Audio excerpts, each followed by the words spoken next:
quick. Thanks for joining. This is Three Beats Later. I am your host, Cheeky CP. What's good? We stream every Monday night at 9:30 p.m. or a little bit early today because we have a special guest, Marcus DaFingaz Manderson has joined us. So yeah, man, a lot is going on. I keep seeing all the updates. I still, read your newsletter and all that good stuff. So I mean, it sounds like you're just busy, busy, busy, busy, busy Yeah. as ever. Yeah, I try to be. I gotta be. Like it's a lot happening. Like this year is a lot for like just family wise and then music wise. It's like everything seems to be happening all at once. So it's it's a lot. How's the family? Everybody good? Yeah, everybody's good. Our daughter's a senior this year, so she's graduating. Um, and so we're doing the whole college thing, and then my wife and I will be celebrating 20 years in March. Wow, Then that's a big one. yeah, then our daughter be turning 18 this year. Our son be turning 16. So there's a lot of milestones happening all in 1 year. So yeah. So is that going to be like a big trip? 20 years. Um, You got some planned? we don't because of the college stuff. So Yeah. I've actually been asked to go. Our daughter wants to go to. She's looking at a couple schools in Atlanta, and Hmm. I've been asked to go to a conference down there.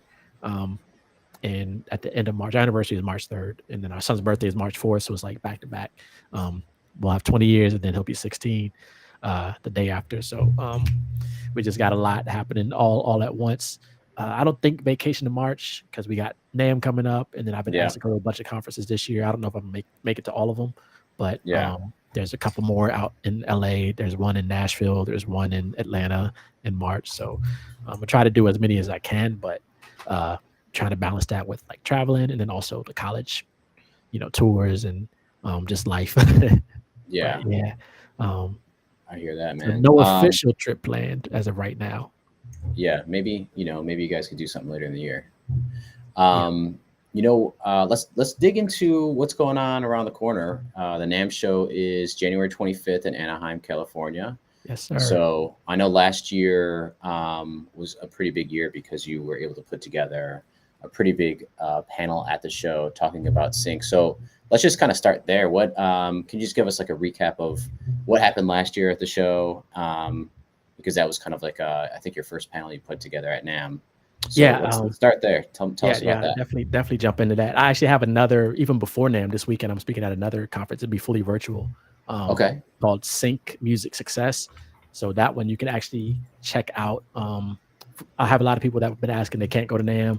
They're like, hey, is there something that's going to be virtual? So that one will be fully virtual. Um, so if you go to Sync Music Success it's on the Eventbrite. That'll be starting Saturday at noon Eastern Standard Time, and it'll be like 5 hours, 5 6 hours each day. uh, and it's a great program. I'll be on I think I'm on the ads, promos, campaigns panel. I'm trying to see if I can check out the tickets now because it was really for events that I've been like looking at prices and stuff. Like they've been a lot of them have been expensive. This one has been sort of the cheapest I've seen. And there's a code. I'm gonna see if I can try that code right quick. And then we Okay. can talk about them. If you go Yeah. to the site and you go to get tickets, the early bird discount is $99.99, which I don't think that's going away because it's in a couple of days. Um, Okay. so if you do early bird, if you try the code success now, um, all one word and hit apply.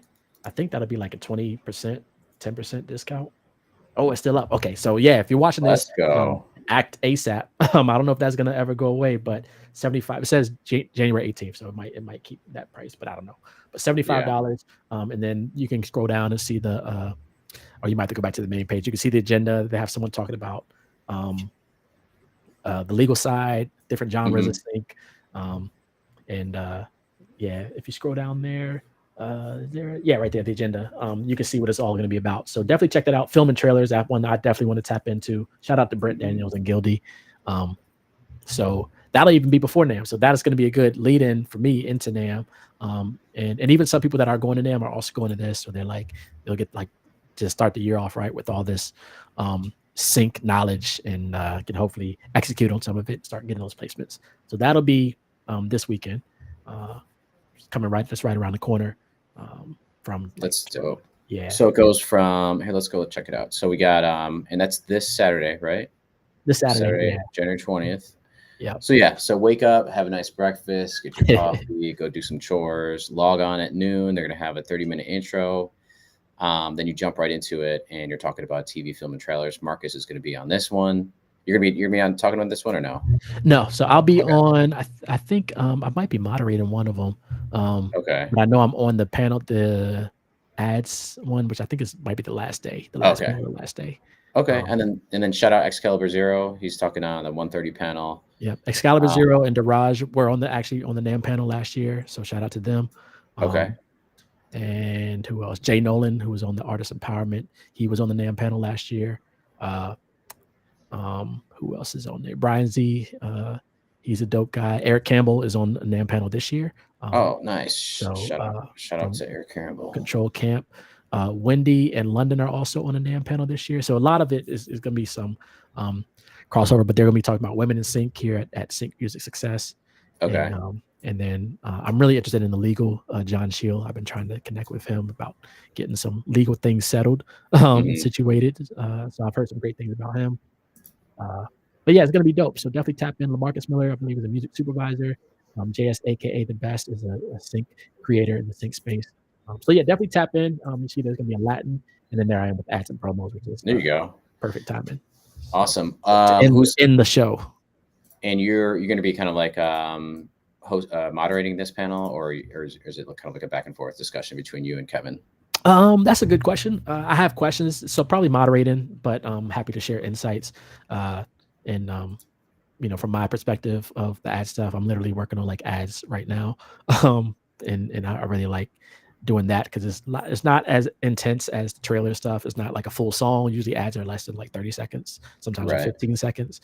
But I can create that quickly. So I like tapping into that lane, definitely. So we'll talk more about that at the conference. That'll be the last day on Sunday. That's super dope. So yeah, check it out. Everybody who's, looking for something, 1 day, 5 hours of your time. It's this Saturday, $75 with that discount code. Yep. Sync Music Success. Get your music in TV and film conference. That's awesome. Cool, man. That's awesome. Okay, I'm gonna stop sharing that screen. No, all good. I'm trying. I meant to get my social media post earlier, and so I'm doing it now. Trying to be like, yo, tap into the show. All good, man. I know everybody watching football right now. I know. I got it on the screen. So like, yeah, I got it up. We just, obviously my team is the Bills, and we just played at 4:30, so we're feeling good right now. You were about to say you riding high right now. Yeah, it's not a sad day on the show today. It's a happy day. That's dope. So okay, cool. So let's talk about NAMM 2023. You had a pretty big panel. So let's talk about that really quick, and that'll kind of bring us into this year's show. Yeah. So NAMM, you got a lot going on. First time I went to NAMM was 2022, and I might have spoke about it on some recent episode or last year, some episodes, but went to NAMM 2022 was the first time I went in person. And of course, going to these different workshops and panels. And I was like, I could be up there. So I pitched to NAMM several ideas, and they really went with the sync one. I didn't tell them that my plan was to have all African-American men up on stage, but that was my plan. And like that was the vision I had. So reached out to a bunch of guys and ended up having way too many that the NAMM wanted, but I had 7 guys plus me, so 8 African-American men up on stage talking about sync licensing, and put that together. And to the point where like a couple weeks before they wanted me, they said, you got too many people, you need to cut like 2 people from the show, from your panel. And I was like, I won't do that. It's either all or nothing, and sort of like putting myself on the line. And of course these guys, we all already had stuff booked, hotels and stuff. And I was like, it's all or nothing. And then there was some back and forth there, and but then they eventually went with it, and I was like, okay, well let's do the program in this way, and ended up being sort of like shedding that light, like the first reawakening of the diversity in the sync space. What can be done at events like that, shedding a light on minorities who are involved in the sync space. And I was talking to someone earlier today, and they were like, yeah, because a lot of times you see some of us like here and there, like us meaning like minorities, African Americans, Latin, even Asians. You see some of us in those spaces or with placements, but you don't see us all together, on one stage, or in that one site, sort of like holding. Let's see. I'm looking at a comment. I don't know what that is. Looks like someone's trying to offer a promotion. Nope, not today. But yeah, so that was the first sort of impetus in that, and knowing what I had to put online for that, and there was some like for me some negative things where that idea was sort of stolen and capitalized on, and I wasn't really. I was told I was going to be involved in that, but I wasn't really involved in that, and so had made a post about that and actually shared some thoughts on that around when that happened, that other event happened, and just started continue focusing. I did have like a little moment where I was like, okay, maybe I shouldn't follow up and do NAMM again this year, even though I knew they were promising more time, bigger stages. So last year they had us in this like the smallest room. I don't think they realized how interested people were in the sync space. So we probably had, the room could fit 100 people. We probably had, I think we had about 700 or 800 people register for the panel. Wow. And it wasn't streamed online. So there were a lot of people who told me after that they couldn't get in, and the only reason they bought a ticket to NAMM was for that event. And I was just like, man, I'm sorry. So this year, I'm actually working on 7 panels. 3 of them are sync related, and I'll be hosting the 3 sync panels. The first one will be the 20th. Yeah. Let me pull that up because I have a bunch of those on the screen too. And what we'll do is just so people have kind of like a foundation of really like what NAMM is. Let me just take like one step backwards so we could kind of talk about that. Let me go pull sync up music license. What screen am I going to share? Let's share this screen. Okay, here we go. That's gonna look really weird. Okay, here we go. Okay. So NAMM, right? They're the National Association of Music Manufacturers, right? And forever I was thinking like, what does NAMM actually do, right? But if you think about it, it's basically an association that gathers together anyone who manufactures a musical instrument or music technology, software, all that good stuff. And collectively, you could, if you're a manufacturer, you could belong to the association. And since they represent that space, they have like, they kind of pool together their money in a way, and they can represent that entire industry, right? So the things that they do are they look at specific industries in that space that are important to music manufacturers, and they advocate for those different policies. So one easy one to think about is like the different wood that's used in making all types of musical instruments.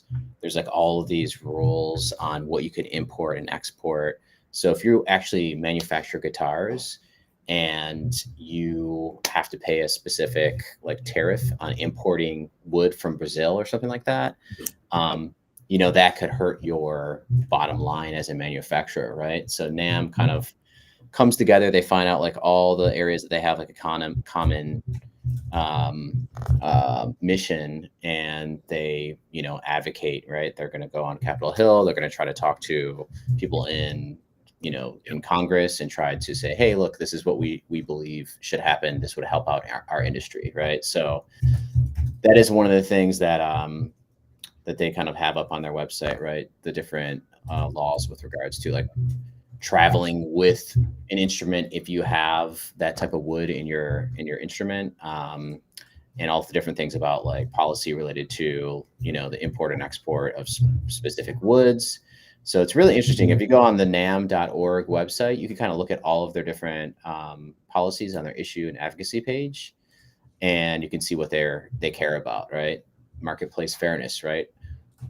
They're advocating for what's going to be good for music manufacturers, music education, and so on. So pretty cool, pretty interesting stuff. If you're down with that type of stuff, that's definitely a DC type of deal there. But yeah, that's kind of helpful. NAMM should like hire you to be like Yeah. like the Okay. PR. Yeah. I'm like, that was pretty dope.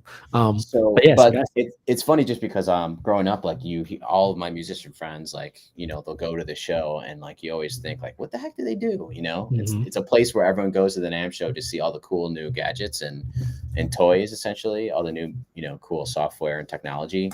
But behind the scenes, this is what they're doing with their power, essentially, right? Is they're Yep. trying to advocate for the marketplace. Okay. Cool. All right. So now let's talk about, you said you got 3 panels focused on sync. Yep. So this is the first one, keynote panel, understanding sync part 1. Yeah, so Sync Part 1, that'll be the business side of Sync, and that will be sort of laying the foundation because you can't really get into Sync until you have the business side set. You see the panelists there. Let me make sure that everything's updated there. We have Excalibur Zero, Brianna, Shelco, Brandon, Plan B, and Wendy Griffiths. I think we're missing one more. I believe that'll be the one Eric Campbell will be on also. Oh, So cool. yeah, they got to update that. But because each of the panels will have 5 panelists plus, and then I'll be moderating. But we'll be discussing the business side of Sync, and some of those people are creators, some of them are library owners or Sync agents. So you'll get sort of the best of both sides discussing the business side there. That'll be 10 a.m. January 25th in that large room. What's crazy is the room that the first 2 panels are in is in the same room that Pensado's Place residency will be in.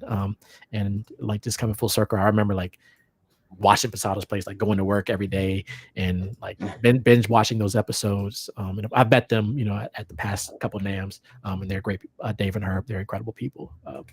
The second panel, let me see business. Yeah, that'll be 10 to 11.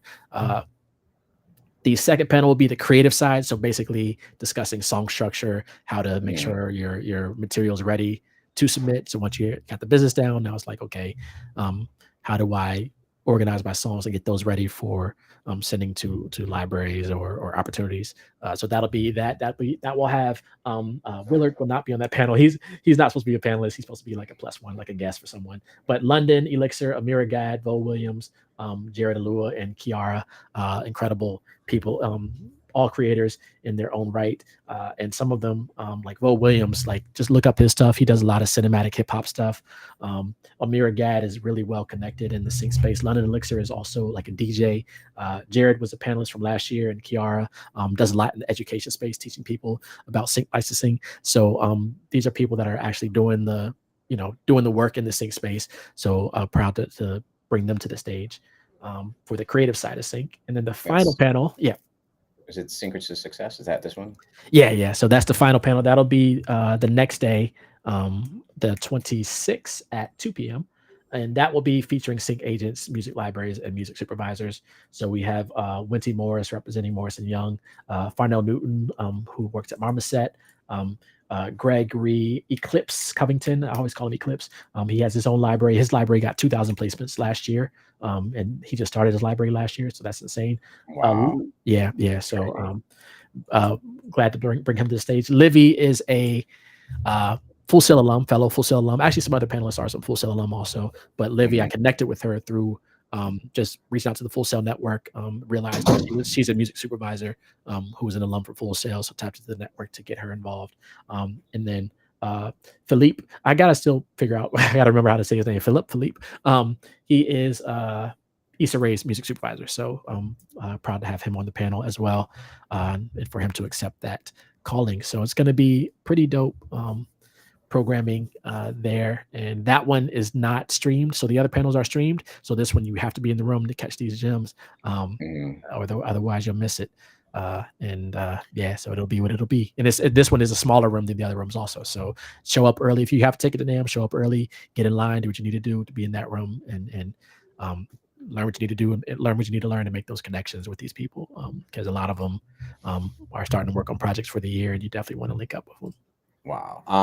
Okay, a couple questions. Yep. First would be, can you give us like teasers, maybe about some of the things that you might go over? If you have like ideas of just maybe what is, the bigger topics of discussion, I guess, for each panel, just give us like a 10-second teaser if you have, or even like questions that they're going to ask that we'll get the answers to when the panel's happening. So a lot of it, I do want it to be sort of similar to last year, where last year was all audience questions. So, I mean, we did like a quick intro, introductions, couple minutes, but then just jump directly into audience questions to provide the most value for what people want to learn that are there. Hmm. But I probably will do some sort of um, introduction questions, like on the business side, just basically what are the basic steps to get into business, to lay the foundation so people know, okay, I need to have this stuff set. Um, and same with the creative side, like what is the basic, um, like just a basic bare level intro to Right. the creative stuff when you're making music. How do you uh, address what's being shown in the brief, or how do you respond to it and make sure that Hmm. it's something valuable that the client will want? And then the Hmm. sync library side will be more from the sync agents, like what are they looking for when they're listening to music to submit? What are they looking for when they have artists? Some of them, which a lot of people don't know, like some of them might get 20 submissions for an opportunity, but they can only send through like 3 or 4. So it's like, how do they Hmm. choose from those 20 if they all sound good, the 3 or 4 that they send through? And that's some things that I in my head that I go through. Like, okay, if I submit to this opportunity because it's $500,000 or whatever, I know there's going to be a million people submitting to this. How do I break through that, or how do I figure out if they're going to send my stuff through as opposed to the person that they've been working with for 30 years that they know has a Right. better chance. So want to get the library perspective on that. And these are basically questions that I would ask. Like I would reach out to these people, like what I do with my networking, on social media or whatever. I would reach out to these people and be like, hey, so when you for your library, when you're looking for music, how do you go about this? How do you choose what you send and things like that? So these are basically people that I would want to talk to outside of this, but I have this platform that I can use to put them on. It's like, okay, well, Hmm. you all get to hear the conversations that I want to have with them, or that I do have with them sometimes offline. So, and then people can, of course, ask their own questions. So I want to make sure there's time there, and I'm trying to line up some surprises. I know there's some things happening. There'll be some people there that I would love to see if they can come out and just say a couple words, but it might not happen. So I don't want to ruin that surprise yet. But those are the 3 main panels I am hosting. I'm also organizing, working on 3, 4 other panels that are focused on the AI immersive audio space. I had some guests lined up for that. One of them, unfortunately, will be unavailable because of the Super Bowl, but I had Usher's engineer. He was willing to do it, but he was like, depends on where we're practicing for where we're rehearsing for the Super Bowl. So Yeah. unfortunately, they won't be in LA. I think he said they'll be in Vegas. So, but he was like, "Yo, I'll be there if I can be there." But obviously he can't. So unfortunately, that won't happen. But I have a backup plan. I'm waiting for a big composer that I reached out to. His team is trying to check with his PR team to see if he's available for a one-on-one chat with another big guy in the sort of music space. So if I can land that, that would be insane. If not, I have a backup plan to that backup plan. So just trying to give him some time, but I need to try to crack down and get some answers this week because NAMM is next week. So I gotta finalize some things. But yeah. So let's talk about. Let me go share my screen again. I just had to like rearrange my tabs here, so we're not looking at a million screens. So let's talk about the next 4. But before we get into that, let me go back to the lineup. Okay, cool. So we have again keynote panel, understanding sync part 1, the business side. That is at room 204B. If that is also going to be live stream, how can we live stream that for those of us that are not going to be attending the show? So from what I was told by the NAMM team, you can register on the app or on the website. You can go on the website and register and sign up, and you can get a like virtual or streaming only ticket. I don't know the price difference, the Okay. pricings, because when I try to log in, I already have like an account and everything. Okay. So I don't. As panelists, we get tickets to the show, so I don't have to pay. So I Mhm. don't know what the difference is, but from what I'm being told, there is a virtual only or streaming only option there. So you Okay. can find that there. Just make note that that final panel that I am hosting will not be streamed. I can see if they can change that, or if there's a way that they can. It might be the capabilities of the room might not have streaming capabilities or whatever Right. the Right. case is, but I'm hoping to see if they can, um, if that is an option. But at least you'll get at least the first 2 hours of that, which will Right. be dope. Yeah. So, and then another question is, Mhm. do you think, I guess I don't have a point of reference because I haven't really been to NAMM, but how long at the NAMM, like this, like the panel discussion part of NAMM, Mhm. have they been talking about sync licensing? Do you think that that's like a yearly theme that they at least have like one or two discussions on it? Or if you don't know the answer to that, what about like um, like the knowledge, just general knowledge of the whole world of sync? Because from my point of view, I would imagine like a lot of people coming to this show like have some sense of like what the real opportunity is to get involved in Yep. this side of the industry.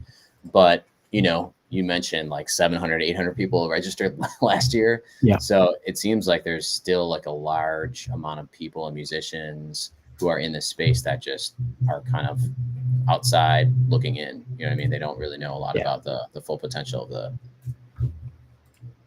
Yeah, I think there's a lot of, and that's where a lot of the education has been coming from a lot of these platforms, doing different panels at these different events. For NAMM in general, I wasn't as deep into the panels in 2022 as I was last year.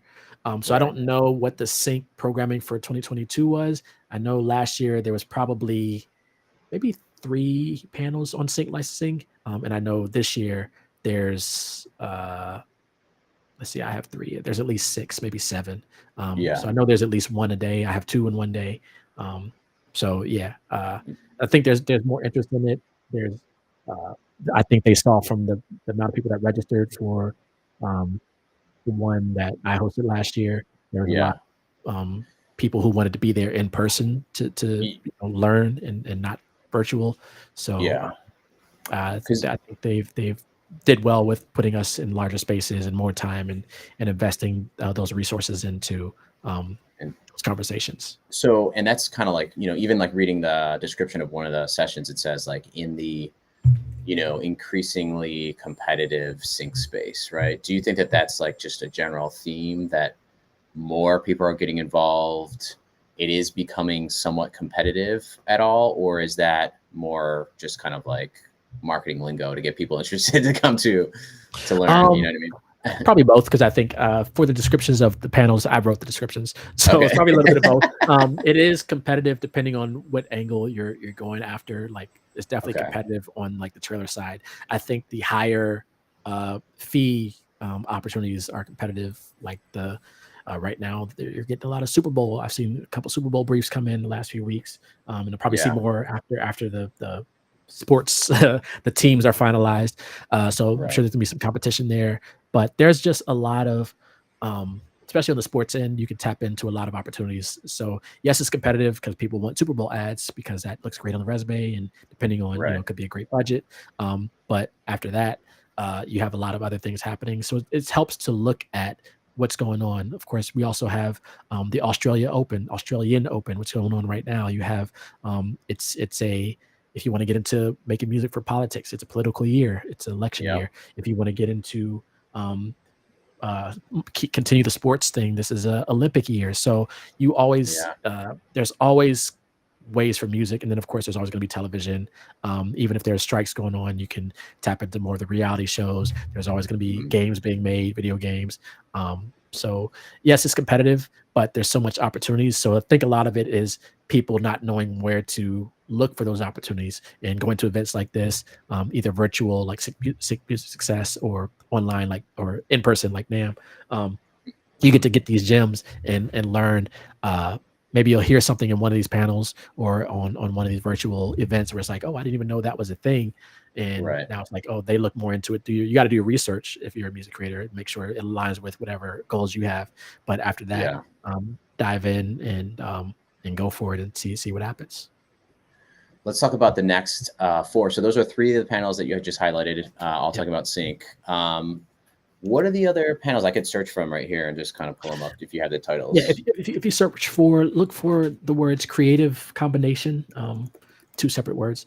So there's one. So I'm working with there's an organization called A3E that I'm working with. They do a lot in the education space. So I think they have like a room dedicated to all their panels this year. So I connected with them just from, I don't even know how I met the owner of this company, A3E, but I connected with him. I might have heard him on an interview or something. I actually don't know how I remember how I met him, but I reached out to him, was like, hey, I love what you're doing. I think I'm doing something similar. And he's been doing this. He's actually had a A3E in his company. they've had a deal with NAMM for, I think he said like 10, 20 years. So NAMM provides them like these stages and opportunities, and they have full reign over the programming and what they want to put on there. So they're investing a lot of time in the AI space and immersive audio. So what I did was I reached out to them. I was like, okay, well, tell me what your panels are about, and I'll see what I can find for you. So helping to get some people on these panels that are in the AI space. I reached out to like different plugin companies that do AI and trying to get some of them aligned with some of these panels. So that's one of them, is the creative combination of immersive audio. The other one was look up the word forces. Forces.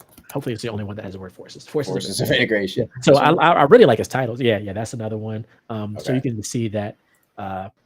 So he basically told me what these panels are about, and I was like, okay, well, how many? A lot of those people he already found, but I'm like, how many seats are left, or how many speaker panels are left? He's like, well, reach out to who you reach out to, tell them that these panels are available. So I reached out to like the CEO of Output. I actually have him on call to be on the panel. So that's another one. The panel for Output, if things work out schedule wise, that one is called New Advances in Artistic Ideation, I think, creation. There it is. And the tools to make them happen. Awesome. Yeah. So that one, hopefully I'll get, if I can get the thing about that one is there's a panelist that A3E, they want to make sure he's involved on the panels. So if I can get the composer, they'll make a whole nother event for the composer and this other panelist, and then I can get the Output guy on this one. But if I can't get this other composer, then the guy that they want would be on this panel. So it's just a lot of like not just like moving pieces on the board. It's like, okay, if a lot of if this then that, or if this person is able to do it, then it's yours. If not, then it's so it's a lot of that keeping track of. Last year was just one panel, so it's like, oh, okay. And this guy, the A3E team, they have a bunch of panels, so it's like, okay. For me, I'm slowly scaling up. It's like, okay, I got 3 that I'm managing start to finish, but then I'm helping out these other 4, 3 or 4. So I'm starting to see how you can start doing these events on a larger scale at a like a big level for stages that can seat a couple hundred people, 1,000 people. So yeah. So as I'm setting them up, I'm also learning. Right. That's awesome. Are there any other panels that you're going to be involved with, or any that are still up in the air? Any other panels you mean, or? Yeah. Are there any other panels that you're helping out with, or is that the last one to highlight? I think that's the last one to highlight. Okay. I don't know if you could look up under panel lists, but there's one guy, Josh, who will be, what's his name? Or look up Audio Modern. I don't know if it'll let you look up people's names on this site. Of course, everything's gonna be audio. No. Yeah. But I have Josh Andres, I think is his last name, from Audio Modern, who'll be speaking on one of those AI panels. But yeah, so really the big thing, next big thing is waiting to get back from this composers team, if they can be at the show, and then I can align some things better with some of those AI panels. Yeah. That's dope, man. So yeah, recap: keynote panel, understanding sync part 1, the business side; stay in that room for part 2, which is the creative side of the discussion. And then this is the next day, secrets to success. And this is the name of Marcus's community on Facebook as well. If you look that up, secrets to success, sync agents, sync libraries, music supervisors, and then also on the panel for these other 3 discussions: the creative combination of immersive audio and AI, the forces of integrations, interoperability, and standards impacting your art and its compatibility with other art, and finally, new advances in artistic ideation and creation, and the tools to make them happen. So, wow, man, a lot of things going down in a week. It's going to be a crazy week. Yeah, man. Well, that's awesome. That's super exciting. What about on the toys side of it? Are you gonna try to check out any booths? Are you excited about any new technology coming out? You go stop by, check out any keyboards. What's going on? I usually walk around the floor when I have time. in between like all the panels and things. So last year I was able to get in like a day early when a lot of them were still setting up, but I was able to get into the convention center a day early when they had like a media day where they only let like newspapers and whatever TV shows and things in there. So I was able to walk the floor. Some of them were still setting up their booths, but it was good doing that because I got sort of a lay of the land. Like, okay, they do have like an app and a map and things that will tell you where things are. But I was like, okay, I know that this booth will be over here. Maybe I want to go have a chat with them sometime throughout the week. This booth will be over here, and just figured out, the some booths and vendors that I want to talk to. Whether it's like, hey, what do you got in the works, or hey, I use your stuff all this time. Show me what's a trick that you can tell me about this plugin that I might not know. And then there's other things that aren't part of the official NAMM app, but like the engineers, they have a booth usually on the main floor where they're doing interviews with like some big mix engineers and producers. Like Hit Boy is going to be one of their guests. And engineers is run by Kendrick Lamar's engineer. It's called his name is Mixed by Ali, but they have this platform called Engineers, ENGINEEARS. So it's like engineer with ears in there. And they set up a booth on the floor, and they basically set up a stage where they can do interviews with all these different producers and songwriters and engineers. So I usually hang around that booth throughout the day because you never know who's going to show up. They do usually have a schedule. I think they posted their schedule today on Instagram of who's going to be there. I don't think they posted times yet, but they posted who's going to be some guests that they'll be interviewing. So yeah, going between that, and then also I like hitting up Pensado's place. They did a residency last year, and they have another one this year. So I met a lot of I got a lot of my trailerization requests from the Pensado's place. So definitely looking to get more of those requests this year and seeing if I can live up to the challenge of trailerizing some big songs. Man, I keep hearing, so it's so funny because in the last week, I keep hearing trailerized versions of old like grunge songs, like 90s grunge music trailerized. And it's not even for like traditional movie trailers or TV show trailers. I'm seeing them on commercials. Like I think I just saw one randomly today in the last football game. And it wasn't for a show. It wasn't for a TV show. It was like for like a product essentially.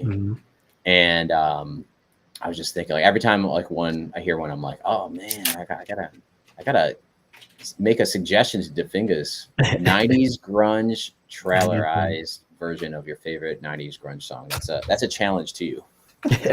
Do you have you know what that ad was that you were watching? I don't. Today was kind of crazy busy, so but it was today. It was during. Yeah, it was during the Bills game. There was something that was on. Because it might be on. There are sites that you can go to see and check it out. See ads and things. There used to be. I know the Super Bowl. They always do. There's always like an analysis, like about 2 or 3 weeks after the Super Bowl. There's always an analysis of the ads that played, and that sort of lays the foundation for the sort of marketing campaigns for the year. The good thing about it is going back to the sort of oversaturation is that a lot of these companies, they spend a lot of money on the Super Bowl ad. So let's say they do spend, $1 million to get a Beyonce song for that ad.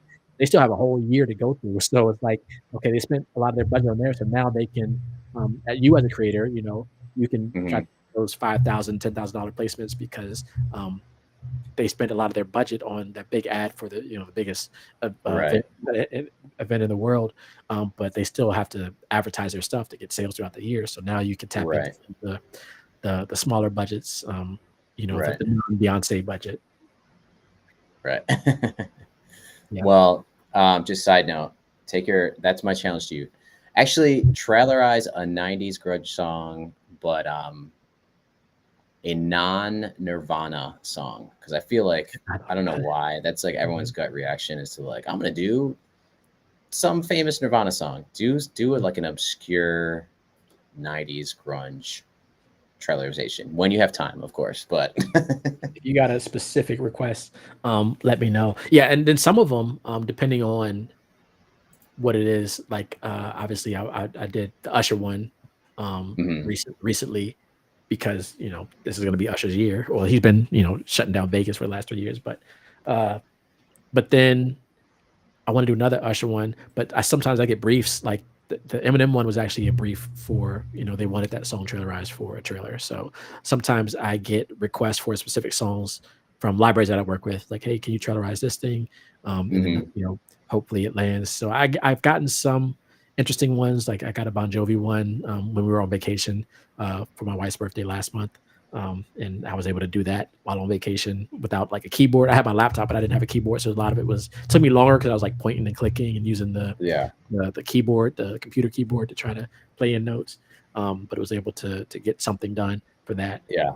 So a lot of it. What was that song? What was it? Living on a Prayer? Yeah. Yep. Of course. So yeah, so a lot of it might be, hey, the client has already cleared whatever rights they need to clear on their side to get this, to use a song in the whatever campaign or trailer or ad. So they just need a better, not a better version, a like enhanced version or cinematic version, or in some cases like, hey, we need a cover of this song, but it has to be like a scary cover or a thriller or something. So being able to tap into those different lanes, but a lot of it is music that I probably wouldn't have listened to otherwise if it wasn't for sync and trailers. And it's like, okay, yeah, I think I can make that and tap into these lanes and see what happens. So yeah, that's a lot. Most music I listen to now is references for like things I need to work on. Yeah, man. You're just focusing on what's most important. So how important are I mean, no, I'm kind of like going off on a tangent here, but how important are some of your trailerization templates right now? I think I saw some of your breakdowns. So if you don't know, check out DaFingaz on what's the social that you want people to check you out on? Instagram, probably. Instagram's probably Instagram and LinkedIn are actually my two biggest platforms. Okay. Because I was doing some analytics. So yeah, Instagram, DaFingaz, DaFingaz.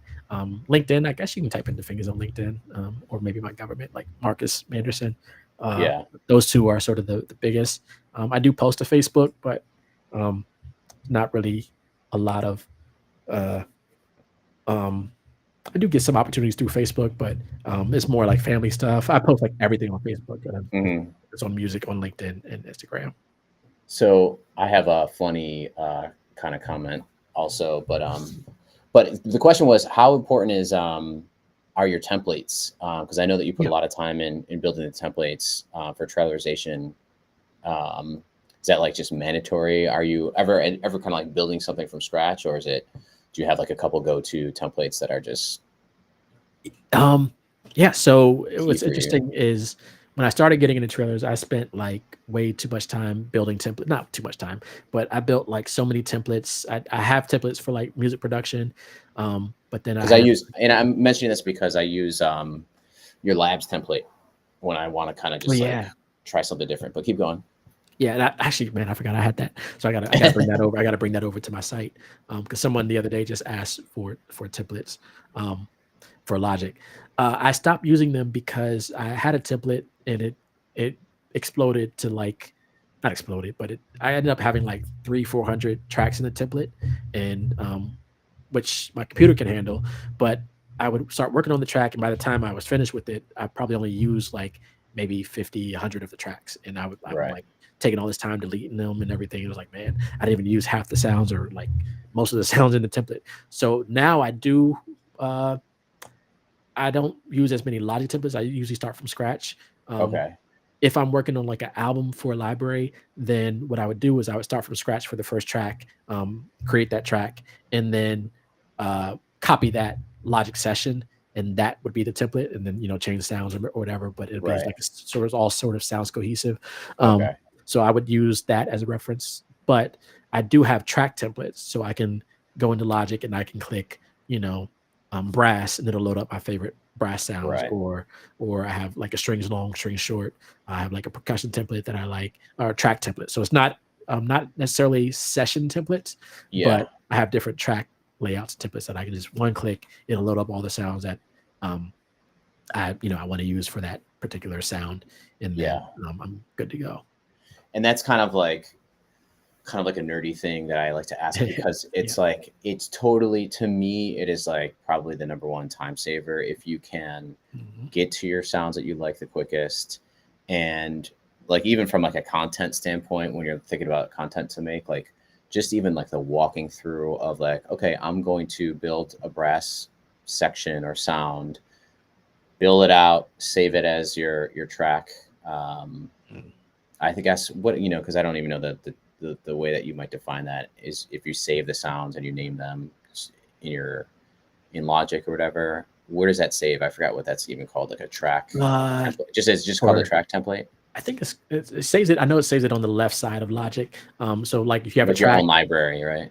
yeah, with your own library and stuff. So I Yeah. think it saved it under like user sound or user something.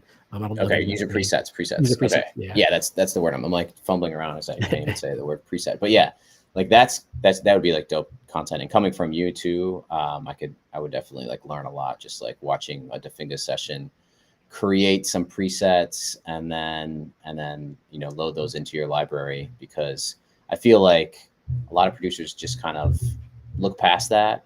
And for me, it's like sometimes it's like a battle of just like, do I want to, like, what do I need here, and like what Mhm. template should I start with? I have a couple templates, and yeah, that's just kind of like another side tangent. But the reason I'm bringing up the idea of templates and presets is because right now in the music production space, beat makers, you see a lot of those videos of people doing those like time lapse run things where they time themselves on creating a beat, like within a certain number of seconds.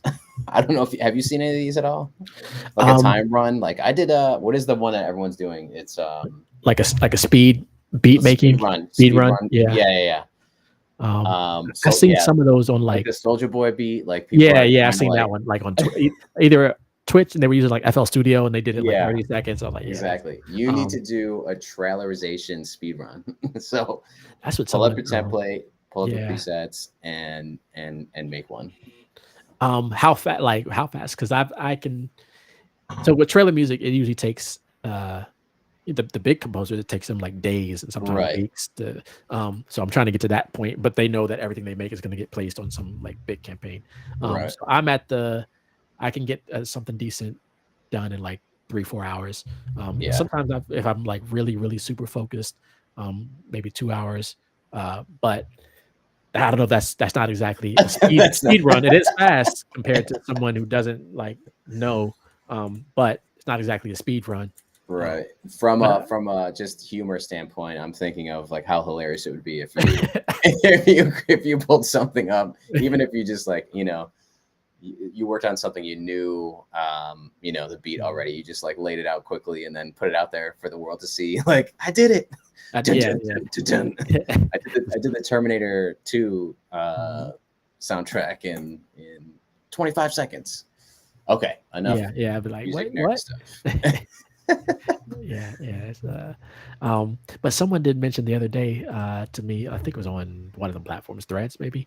They were like, you should do a Twitch like trailer speed run page. And I was like, there's always so much to keep up with. I know. And it's like It's to think of starting another platform. I hear. I started getting into Restream where I stream to YouTube and Yeah, LinkedIn. And then if I might go live on Instagram at the same time. But right. yeah, that's already 3 platforms at the same time. So like, Right. um, Yeah, we have ours synced up to, I think it's like Facebook, Twitter, and then which Twitter really doesn't. It's kind of not like what you mhm. would expect. It's just like showing you, hey, look, this is this live stream, and then I guess Restream just made it possible to connect it to your Instagram. Do you do that too, or no? Because you could get the same exact stream going into Instagram Live. I do, but when I do that, I only go to Instagram Only do because Instagram. because the format's different. So Right, the uh, orientation. I tried to do YouTube and Instagram at the same time, but YouTube, I had it formatted for YouTube, and Instagram was cutting like the video, like Yeah. cropping it weird. So, Right. Right. um, Yeah, because you have to like do yeah. the orientation, change that or whatever. So Yeah. when I go live on Instagram, I actually don't do it through Restream. I do it through the Instagram app. You can stream from your laptop or from your desktop to uh, Instagram and share your like sessions and stuff. So I started doing that, but not through Restream. I just use OBS directly into Instagram. Nice. Awesome. Okay, so cool. Is there anything else you want to talk about? Specific to the NAMM show coming up, or Um, no, just finalizing all the details, trying to get um things set for the year, trying to find the big thing about going to the floor and talking to these vendors, showing them, what I do, like, in the music and sync space, and just trying to be like, "Look, do you have anything? I need some I don't really need any more software, but, if there are companies there, like, I would love to see." I saw Spitfire there 2 years ago. I don't think they were there last year, but would love Mhm. to see them or Heaviosity or, like, Keep Force. A lot of these companies that are in the trailer side, like, "Hey, you got some software?" Um, Yeah. what's on the, what's on the slate for the year, and they need me to test it out. And then, um making sure that I have enough space because as music creators, we run out of space like quickly. So hard drives, space is getting real slim. So need to see if I can hunt down some. I actually need to clear out some of my sessions. I have like 600 Logic Pro sessions on my desktop, so I need to on my Yeah. laptop, so I need to back them up and get them off the drive. I just did that. Yeah. I was like, I have no room on this computer, and I'm always so nervous of just dropping it into the hard drive. I need to truly make a backup. Really, I only have like one copy, but Mm, I just loaded like a lot of sessions into hard drive. I need to make a true backup of that, because right now yeah. it's just that one hard drive. If that hard drive fails, it's gonna be a Yeah, sad you gotta get day. that backup. I have 2 backups, so I still feel like I need more because Yeah. I have uh, I have a backup drive that's like 12 terabytes, which that's getting low too. Hmm. But then we have a cloud backup that we use. I forgot the name of it. But even that, like, it was fine when I had like a lot less material. But I think Hmm. now that we're getting into like the terabytes of space, to back up to the Yeah. cloud is just like taking forever. And but you got to figure it out. We gotta keep them backups and then I also back up to Google Google Drive. Google Drive. So I Yeah. was using Dropbox, but then moved over to Google Drive. Yeah. What is a typical like session size for a trailerization? I mean, with like 100 tracks, you're talking like, is each session like a gig or more, or what do you? I have some that like hit like between 1 to 5 gigs, depending on how many tracks, and then some that might be a little less. What I need to start doing is bouncing. Like once I'm done with the track, is just bounce everything to audio, Hmm. which I don't do unless they need stems, which they do. But usually, if I'm just making the track, I make it bounce to stereo until like a library signs it, and then I go back and try to get the audio. But I need to start doing more of the just bouncing the audio um, Hmm. upfront. But I don't, because if I send it to a library and they want to make changes, then I got to go back in and edit the MIDI. But usually they might want to change like 1 or 2 parts. So yeah, I just got Yeah. to get more into the habit of bouncing the audio because it's a little bit more of a fail safe, sort of like another Yeah. backup option in case a MIDI track doesn't work or the sounds, or I don't have my hard drive that has that plug-in and like plugged up to my computer. Um, so yeah, I got to start converting to audio more. Oh man. All right. So I'll just change direction. What are some of your goals this year? I know that you are on your grind at all times, Marcus. Like, you are one of the hardest working producers in the sync space. You got everything going on, man. Yep. Reviews, you got the content like crazy, going live all the time, panel discussions. What are some of your big goals this year? The immediate goal is to land a Super Bowl trailer or a Super Bowl commercial. It can be a trailer or commercial, or both would be great. But to get an ad on the Super Bowl would be great. So we'll see what happens in a couple weeks. Fingers crossed. The goal is still to land a Disney trailer. Hmm. I haven't had that happen yet. I do have music at Disneyland, but always like, man, I need to get that trailer. So hopefully, at least one more would be great. And I don't know if I want to. Say I it. did it You like don't I have said. to say it. I did You a don't have to film. I say did it. a film last year, but composing for composing for a film takes a lot of time. Um, Hmm. compared to, you know, making music for like a commercial or like a Right. pop song or something like that. So unless it's really worth the opportunity, and I might be up for a big opportunity for composing for a TV show, Mhm. but that would basically be all of my creative energy invested in that. So Right. um, so we got to just weigh the pros and cons of doing something like that. It's like, you know, is it guaranteed? Are you getting paid? Then it's like, yeah, you might have to do that for now. And then Mhm. once you're done with that project, go back to the other stuff. Um, but yeah, I want to. I didn't plan on making eight. I worked on 18 albums last year. I didn't plan on it, so I won't be mad if I don't make that many this year. But I'm already 3 albums in this year. I'm already working with new collaborators. I have like 5 collaborators already that have signed with new libraries this year that I've been working with on. I've been doing a lot of reggaeton stuff because that's a current Oh, trend. okay. So finding artists that can tap into that lane. Uh, Okay. so really, really just more placements, more opportunities. I like the collaboration aspect of it, especially on the trailer side, because trying to do like 10 trailer tracks is a lot of pressure for. I would like to create them fast, and then creating fast on the trailer side can be more of a negative than a positive because it's like, oh, you know, they all sound the same, or you're not really putting as much time into it. So I would like to work on some trailer albums where like I split it with another trailer composer. It's like, okay, I do 5, you do 5, and we submit it to a library, and we Oh, that's dope. split everything. Yeah. Yeah. Um, and then of course working with more collaborators and finding more opportunities to work on briefs, trailers. So all music related. On the personal side, of course, getting our daughter off to college and hopefully Yeah. full scholarships. You know, Lord willing, and she's been accepted Yeah. to every school she's applied for. She's Oh, applied that's dope. to like 5 schools already. Um, Wow. so it's just really getting the funding for that and making sure that she's good to go.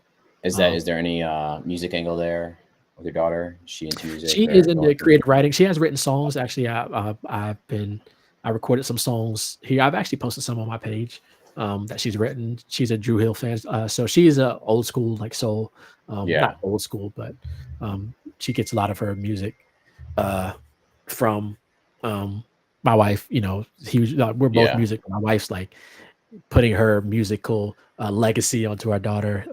For Yeah. Christmas, she got our daughter. I think her grandparents bought it for her. But she got See, a vinyl but vinyl record player, so we're starting to buy her vinyl records of, you know. yeah, that's Actually, we awesome. should get her actually, but like we got her like a, you know, like the Lizzo album and like a lot of the pop Yeah. songs artists release their stuff on vinyl. But yeah, See, but we're getting old, man. That like Drew Hill is starting to be considered old school too, right? It's like slightly old yeah, school. so yeah, so it's like you know, it's you got to start to realize that you won't be young forever, but the kids will keep you young. Um, like when I talk to people, they're uh, like even some of the panelists, I tell them, and then they're like, man, I thought you were 20, 25. Like they think I'm that. I'm like, no, I'm not. You know, uh, I'm not ashamed of my age, but I will be another celebration this year. I'll be 40 this year, so just Oh, here we go. just hitting those milestone ages Yeah, and man. realizing, um, That's a big one. and still, yeah, and still, you know, um, still focusing on the goals and dreams, but really wanted to get her off to college, and then it'll just be us and our son and our dog, and then get him ready for college. He has 2 years, so it's just going to be back to back, and then slowly get to the process of empty nesting as Wow. we enter into our 20th uh, Yeah. year of marriage. But uh, won't complain, wouldn't trade it for the world. And of course, the Yeah. ultimate goal is to get more placements and to make more money. So, I mean, I would love to land like a 6-figure placement. That would be like I know of people who've done it. It is possible. It can happen.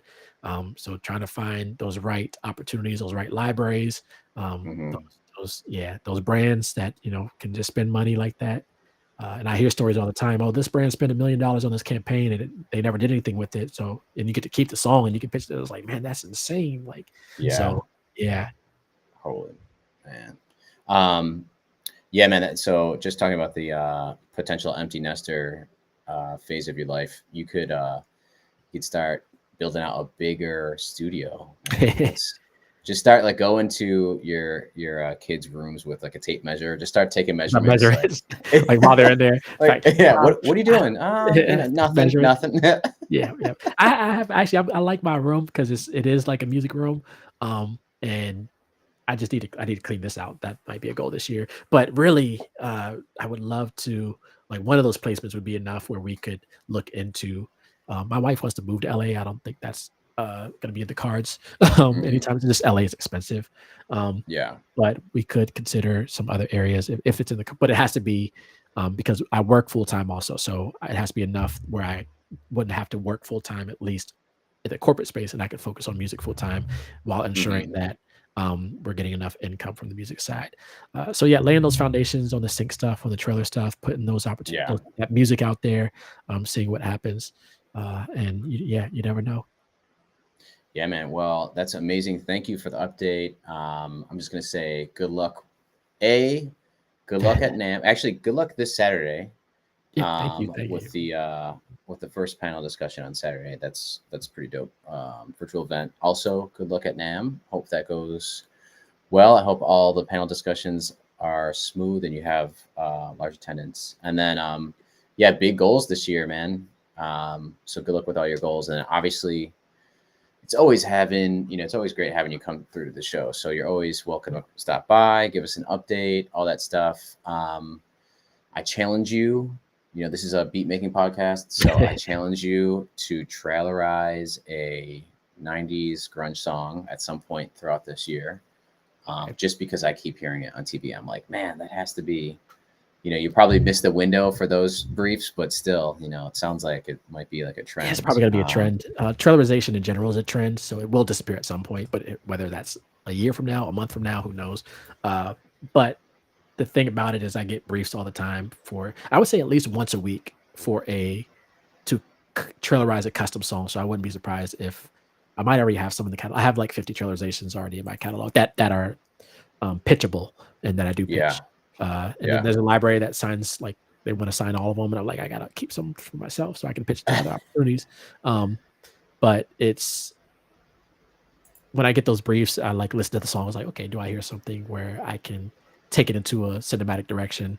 And then if so, then I go after it. So I wouldn't be surprised if I get some of those 90s grunge. I might already have some in the catalog, Okay. 90s grunge type songs, briefs coming in, especially if it's going to be a trend. If it's already playing during some of these high profile sports games, it's like, okay, it's probably going to be a Yeah, trend throughout the year. yeah, yeah. But yeah, man. Anything else you want to drop before we call it a night here? Anything else? Just check out the site, DaFingaz.com. I got to upload some more things. Like people have been asking for templates. So templates, however you want to say it. Logic Pro templates. So hopefully I'll get some of those up this week.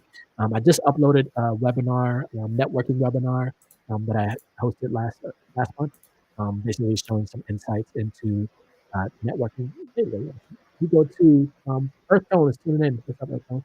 Um, Go to sample packs. I think it's that. Up at the top there. Okay.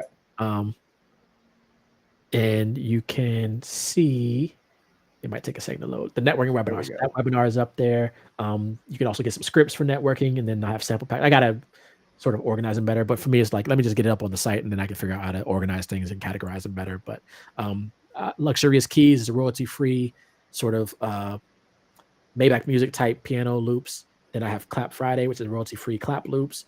I have Sting endings, which is great for sync licensing up there. You can use those royalty-free Sting endings, and then I have some other packs. The other packs are not royalty-free, but you can check those out. So really, when I'm looking for stuff, if I'm like going, if I'm making a music or I get an opportunity to produce, like for example, the reggaeton stuff, I was like, okay, let me find some reggaeton drum kits because I don't really have a lot of those, and Right. I found some, but it's like, okay, maybe I should go in and make some of my own of those too, and put those out there and sell to people. So when I'm looking for things, it's like things that I'm looking for. I'm guessing that at least, maybe some other people, music creators are looking for. And so let me go ahead and find them and put them out on the site and see what happens. But the webinar is dope because that I go into some insights. I go into how I connected with Usher's team. I go into sharing I share some of the scripts I use. You can also purchase some of the scripts there for like social media, like Instagram, LinkedIn, when I'm connecting to people.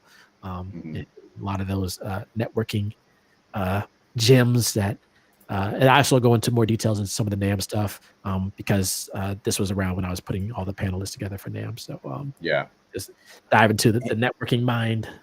Yeah, man. I mean, sync is, you know, is like you're stepping into the business environment. You're working with brands, you're working with ad agencies, you're working with a lot of different like intermediaries, and just having like business skills, business acumen, being able to talk to people, build relationships. First off, building relationships is going to be, important whatever you're doing in your life, but specifically in sync, this is like super dope. You Yeah. got to know these skills. Got to know these skills. Yeah, you got to hone in on them. So I share just my perspective on networking in general, and then some ways that you can network online and offline, going to these different events, and yeah. So definitely tap into that, which is I just got that up yesterday. So Oh, that was awesome. one of my goals was to get that up. I had that written. I don't know if I showed this book. Did I show you this book? Um, can you see this book? No, So no, my no, no. wife got me this forever ago, probably one of those holidays, Father's Day, pick a day, Christmas or something. So this year I started writing in this book like things that I need to do. So it's like trailerize this song. Actually, my wife asked me earlier today. There's a song she wants trailerize. I need to put that in here. But I started writing like basically a to-do list because I was doing the digital thing and it was cool, but then things just pile up and I have like a million things to do.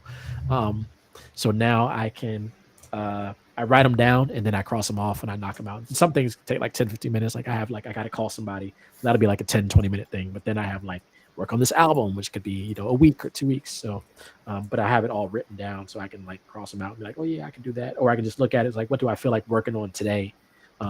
Hopefully we have some more snow days this week and we can stay home and I don't have to go to work. And I can be like, okay, Oh, let me work on some music things. But yeah, I've been getting a lot of briefs for reggaeton and a lot of briefs for uh, um, Super Bowl stuff. So fingers crossed one of them lands. And, yeah, man. Gotta stay organized. My wife is a big list person too, so she has like this pad, and it's like at some point in the day there's like a list being made, there's something being crossed off, and I'm more of like the notes guy, so yeah. that's the way that I Yeah, manage everything. shout out. Earth Tone says shout out to the wives. Shout Definitely out to shout the out to the wives. wives. A lot of this, everything basically I said like wouldn't be possible. Like literally the computer I'm using, my wife was like, "What do you need to for your setup?" This was like 2 years ago. I was using like an 8 GB RAM computer. It's taking me forever to make like the epic cinematic stuff. Just because 8 GB won't get you far in the epic trailer stuff. Mhm. And I was just like, I need basically top of the line back, and she was like, okay. And a couple months later, she invested in that. So I'm like, okay, I gotta put this thing to work. Got to get a return on that investment, and then a lot more. So yeah, so definitely shout out to the Wow. wives, and also these trips. They're not cheap going to these places. Yeah. And then once you're there, especially LA, because it's like once you're there, gas is already like $1 million a gallon, and then LA is like 2 hours away from LA, so traveling within LA is insane. Ubers Whether like you're Ubering are or renting a car, crazy. Yeah. yeah. So it's just like, even I would tell my wife, I was like, I don't even know if I'm gonna be doing as much around the LA area as I did last year. I might just hang around like things I can walk to, like in that Yeah. Anaheim area, unless I can, get a ride from someone. And that's the other thing about going to events like that. You can talk to vendors. Like with NAMM, there's a library I work with called Soundtrack Loops. Not a library, but they sell sample packs. I've done some sample packs for them. And they're like, hey, we're hosting a dinner. It was like an hour away from Anaheim. And they're like, hey, you want to, we can split an Uber. It's like, okay, that's, there's ways to figure out, like when you're networking, there's ways to, it's like, hey, I'm going to this party. You can invite someone that'll go with you, and then you can split the Uber, and then you invite 2 or 3 people. You can split it 3 ways. And so it's like there's ways to figure out how to save costs. And what's great about that is you can hop in a car and you can have a conversation with someone for like an hour, like a library owner or whatever. So you never know. Hmm. And I also share a story about that in the webinar, in the networking webinar, about how I connected with. This is the assistant to the guy who mixed Kanye's Donda records. Hmm. So was able to link up with him. We were going to back to the studio from NAMM, which was about an hour away. And I had a friend that had a car, but I couldn't get in touch with him. So it was like, hey, we'll just split an Uber and Lyft, and just had a conversation with them for like an hour. I'm stuck in LA traffic. So you just never know Oh, with events wow. like that, what can happen. So Yeah. That's um, crazy. yeah, it's all networking. It's all um, like one thing I would say for like the youngins, as a veteran, as not a veteran, as an old guy, but um, like if I was gonna, just share as if I'm sharing with my daughter, like, hey, you want to study, go to college, you want to study marketing, you want to study business, but business and marketing can get you far because there's a lot of terrible products that are marketed really well and make $1 billion a year. The Hmm. product itself is like terrible, but great marketing can get you a long way. But great marketing and a great product, I mean, you're out of here. Hmm. So definitely want to study marketing, business, financial intelligence. So yeah, there's some things that are across the board in any industry you just need to have an understanding with, and then as you get into specific industries, knowing those business practices, like in the sync Right. space or in the trailer Exactly. space. The lingo, the Yeah, jargon, yeah, the best practices. Yeah. You know what I yeah. mean? It's like Um, you just hone in on that specific industry and that ecosystem. Yeah, because this is a very unique aspect of the music side. It's not exactly record label business, which is totally Right. this is like sync. A lot of it is marketing and business on the sync and trailer side. The money for trailer music comes from the marketing side of Hmm. um, the production companies. So uh, Hmm.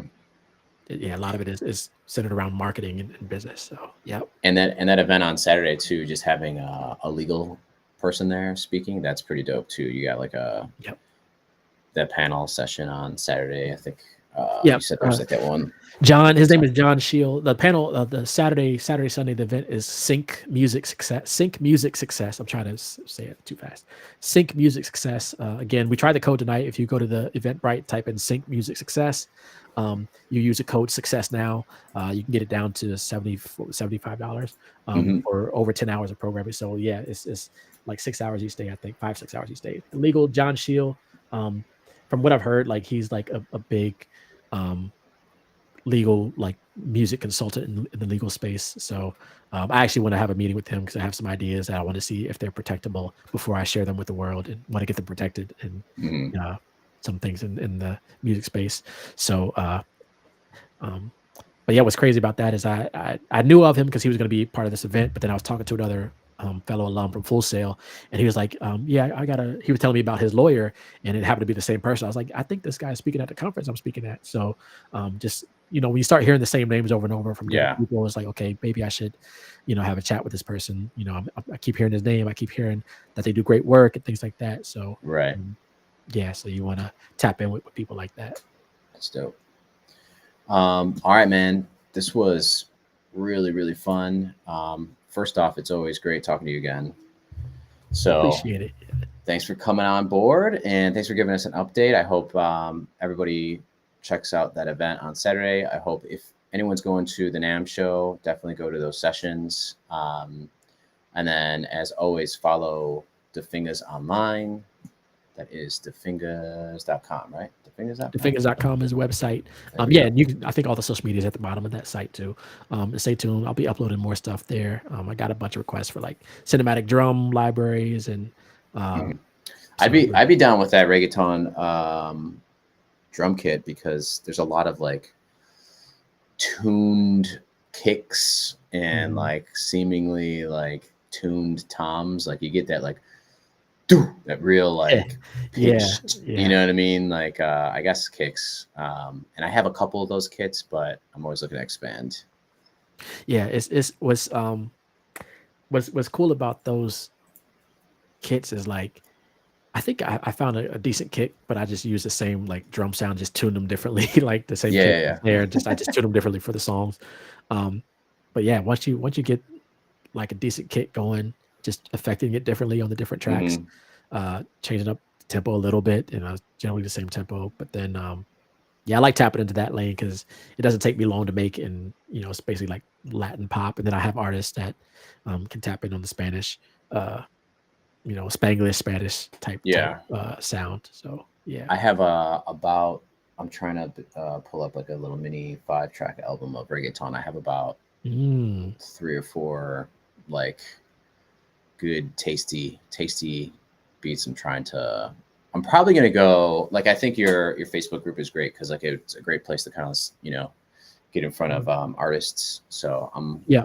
pulling it together as I was like, you know, throwing all my sessions onto a hard drive. I'm like, wait, I have really good, like 4 really good tracks here. I should find an artist for. Definitely tap into the group, because I made a post last week because I started getting these requests. So I made a post like, hey, if you are a reggaeton artist, make sure on the directory that you put reggaeton. And Okay. one of the artists was like, hey, I put Latin, which I wasn't looking like when I get these briefs coming in. If I need a certain thing, if they put reggaeton in the brief, I'm going to go to the directory and look up reggaeton. So I didn't look up Latin in that case. So I missed this artist, but I was like, yo, can you make sure you add reggaeton too? Because that's the specific. And I mentioned, I think in the live I did earlier this week, that a lot of these, I like that a lot of these, the music space in general, they are clearly defining the types of music they want. Because it used to be world music, and then you might have like reggae, or you know, because Bob Marley, whatever, you might have reggae and then my God. world music. But now you have, you know, reggae, you have dance hall, you have all these different genres, you have Latin, you have cumbia, you have like they're clearly defining what they want, and they have their specific references for that, and I really like that. So it's not just world music. It's like, okay, world music is just a, you know, what does that mean? It's a lazy, I mean, it's just my whole life, because I've always played like in groups that have like different vibes or whatever, and like my, you know, growing up, like you're looking in like media play. I don't know if they had media play down here in the East Coast, I mean mid-Atlantic, but like, you know, a record store, you know, when you're younger, and I would always look at world music because I like reggae, but I like everything else. But now it's like, you know, the general public has like evolved enough to like understand what cumbia is, and understand what reggaeton is, and understand what Afrobeats is, and understand that, you know, there's different things happening in Brazil, right? You know, it's like, it's great to see that though, and great to see it in, you know, what we work in. So it's more than just reggae and reggaeton now. It's like there's so many subsets and subsets. Yeah, of subsets, and you know what's coming up, I think. I mean, from a, I guess, the consumption level is a lot of Mexican music, like Northern Mexican music is getting really popular. Last year, there's a couple artists that like completely blew up. And that's a completely different style, but a lot of horns, you know, a lot of acoustic instruments, but I could see that coming up in the sync space. And I think like it's always like delayed a little bit. So maybe next year you start seeing some like, you know, norteña type of music, like Northern Mexican music. I'll send you some links so you can listen to that stuff. It's pretty dope. Yeah, that's dope. And there's also in a lot of those countries, or in like Latin America and Europe, if you want to start getting like a head start on those genres, it's like find companies over there that are into sync licensing that only deal in that territory. It's like, okay, find whatever the top European sync licensing company is, and be like, hey, I do sync over in the US, would love to tap into your network there. You know, make sure you understand whatever paperwork and neighboring rights and all that for the legal side and the business side of things. But if you're interested in making, you know, other styles of music other than what's popular here in the US, like I said, a lot of those countries are, I don't know how or why they're getting the music, you know, 2 or 3 years in advance before it breaks something here in the US. But a lot of times it's like music that's been popular over there 2 years ago is just now getting popular here, and just now taking, you know, a forefront. But it's like people in those countries, they've been listening to Afrobeats for a decade. It's right. Like, 100%. it's just, we didn't know what to call it.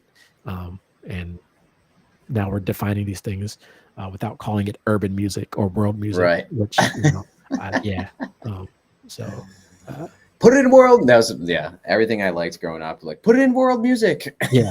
Yeah, it's like, no, that like it's more than that. Like you said, it's like a lazy. So whatever company or teams have been sort of spearheading that change of nomenclature of how we define these things.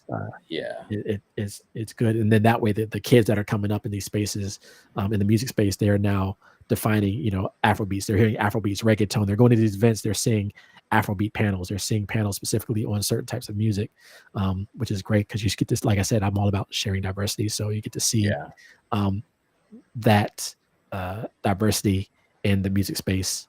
And then one more, I'll share one more sort of a cap. I haven't announced it. I think I announced it earlier today, but I finally, with the movie that I scored 2 years ago, but it was released last year, called Hemisphere. It's on Amazon Prime, Google Play, and Tubi. But it's called Hemisphere. I did the soundtrack for it. It is like space synth stuff, music. Because of that credit, I was eligible to become part of what's called the Array crew. So Array is a company that is was founded by Ava DuVernay, and basically sheds a light on the diversity in the television production space. So being part of sort of that Array platform is now like a network of people who work on films and just in the film space, but they're minorities. So being part of that, all you have to do is have like a credit on a released film that is either in theaters or streaming. So at the beginning of the year last year, I heard about Array. Like I had a friend in the sync space. He was like, "Yo, you should join this community." And I was like, "Dope." And I tried to join, and they were like, "Yeah, you're not eligible." I was like, "What do you mean?" They're like, "You got to have a credit on a released film." And I was like, "Well, I got museum exhibits, I got like theme parks, but that didn't count." So for some of these communities, they really are specific with if you're getting into sync, you might need to have some IMDb credits lining up. So I actually started going through my PRO sheets and listing credits on my IMDb profile so that I actually have a lot of music on this current season of Catfish or from a library that I work with. So they're all starting to, the opportunities, the placements are starting to land, and the opportunities are just coming in. So I'm trying to get to, and then talking to people who have been living this life. There's a guy who's been in the sync space for almost 20 years, and he just got over 4,000 placements last quarter. And I was like, "You mean last year?" He's like, "No, last quarter." Like, I can't even imagine. I know people that get like 100 placements a year. Like, yo, that's dope. But over 4,000 placements in a quarter. And I was like, man, he found his lane. That's who you want to talk. You want to talk to people like that, because it's like, even if it's like $5 a placement, which we know is more than that, it's like that's a lot for a quarter. Like, But that's also the definition of like finding what you're good at. Yeah. And also finding a lane that maybe has that no one else really realized might exist. You know what I mean? Like, just because I a lot of the people that talk about sync that I listen to, that's kind of like one of the takeaways is like, make stuff that you're good at making, and you might find a lane that, there's a lot of opportunity. So that's 4,000. Yeah. Like I can't imagine, but like I can't wait. I'm hoping for, like, for me, like 100. Like I want to start setting those goals. Like, okay, how many placements do you want per quarter? How many placements do you want on your PRO sheet per quarter? Right. Are there specific shows or channels you want placements on? Like for me, like that Disney trailer is like the holy grail, but then it's like you get that. And it's like, what's next? So always have the next North Star line. And ready to roll. So always got to be looking ahead. Yep. Can't take a break and be like, I did it. You got to keep going. But I think it does help. Like when I landed to Disneyland and it finally launched and it was live, my wife was like, "Do you want to go celebrate?" And I was like, "No," and just like went back to making more music. But I think I do need to start taking a step back to at least, I might post about it on social media, but at least like celebrate the what some might consider big wins, or small wins, but just celebrate those moments. Go out to eat, get a cake or whatever you need to do. Pop a bottle, and be like, okay, like there's a lot of people that they won't have that opportunity. They won't have music on a theme park attraction, right, or they won't have music on a TV show or movie.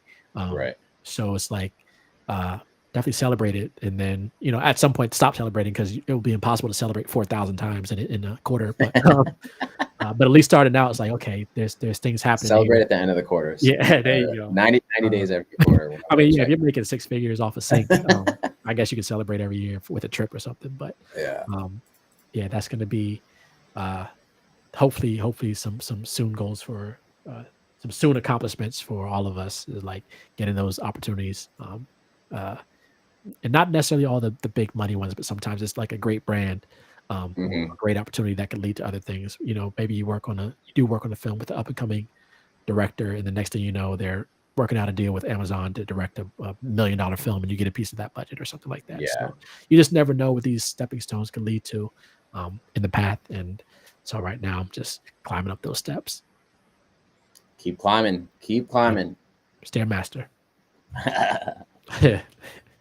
All right, man. It was great talking to you again, and we'll do it again. Just we definitely need a NAMM recap sometime after you're settled in and you have a chance to kind of like give us a lowdown on what happened. Join and give us some highlights again. Yeah, definitely will do. Yeah, I gotta clear out some space on my phone because I'm like, I think I'm running low on space there. So yeah, for pictures and videos and stuff. So yeah, yeah. So hopefully I'll get as much as I can, as much content. I'll probably go live every day out there. So yeah, I'll be watching. But all right, man. It's great talking to you. I'm just gonna end the stream right now. Let me end that. Peace out. 3 beats later. Oh. All right.